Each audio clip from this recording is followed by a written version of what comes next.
Кыргызстандын Тышкы иштер министрлиги Эквадордун борбору Кито шаарында уланып жаткан башаламандыкка байланыштуу кыргызстандыктарды бул өлкөгө азырынча барбай турууну сунуштады. Кыргызстандын АКШдагы жана Канададагы элчилигинин маалыматына ылайык, Эквадордо кылмыштуу топтор менен укук коргоо органдарынын ортосундагы куралдуу кагылышуулардан каза болгондордун жана жабыркагандардын арасында Кыргызстандын жарандары жок. Ошондой эле Эквадордо консулдук каттоодо кыргыз жарандары жок. Тышкы иштер министрлиги кыргыз жарандарын маселе болсо консулдук департаментке байланышууга чакырды.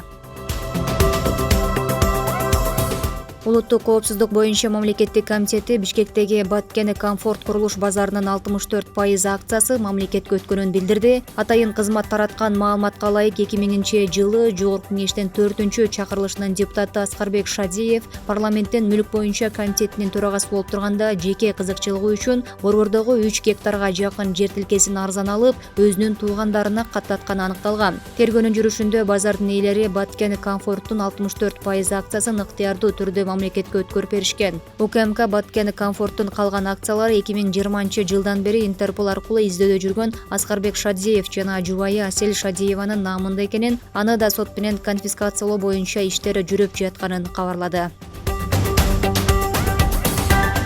Евробиримдик 8-январда Кыргызстандын санарип өнүктүрүү тармагын колдоо үчүн министрлер кабинетине 3 миллион евро бөлдү. Бул тууралуу Евробиримдиктен Кыргызстандагы өкүлчүлүгү билдирди. Ага ылайык которулган каражат жогорку технологиялар паркындагы санариптик инновациялык борбордун ишине көмөк көрсөтүүгө, жарандарга электрондук кызмат көрсөтүү үчүн санарип аймак системасын өлкө аймагына жайылтууга жумшалат. Ошондой эле бул колдоо өлкөнүн кибер коопсуздугун бекемдөөгө, жеке маалыматтарды коргоо боюнча мамлекеттик агенттик жеке маалыматтарды коргоону камсыз кылууга да тиешелүү. Гранттык жардам менен министрликтердин жана өлкө аймагында санарип экономиканы өнүктүрүү үчүн маалымат базаларын түзүп, аны тейлөөгө да жумшалат.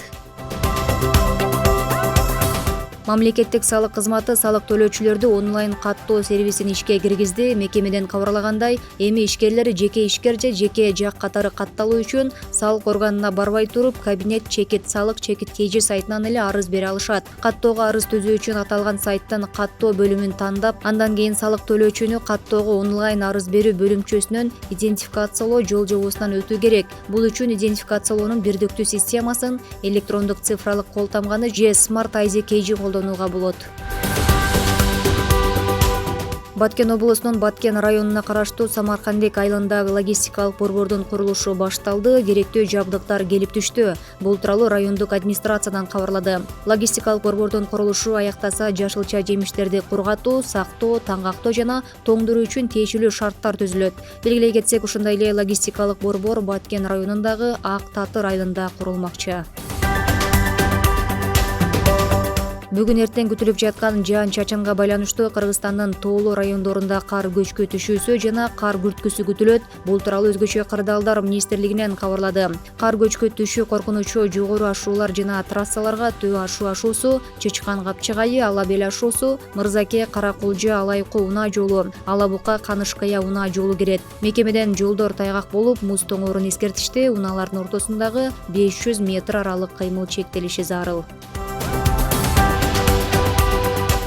Хорватиянын Загреб шаарында өтүп жаткан биринчи рейтингдик мелдешинде Айсулуу Тыныбекова менен Айпери Медет кызынын биринчи атаандаштары белгилүү болду. Бүткүл дүйнөлүк күрөш уюмунун социалдык тармактагы расмий баракчасында жарыялангандай, аталган мелдеште 62 кг салмакта Айсулуу Тыныбекова япониялык балбан Сакура Мотоки менен кезгелет. Ал эми 76 кг салмакта Айпери Медет кызынын биринчи атаандашы америкалык балбан Аделина Грей болмокчу. Кыргызстандын кыз келиндер күрөшү боюнча улуттук курама командасынын мүчөлөрү 10-14 январь күндөрү Хорватияда өтүп жаткан рейтингдик белдешке катышууда. Курама команданын башкы машыктыруучусу Нурбек Изабеков.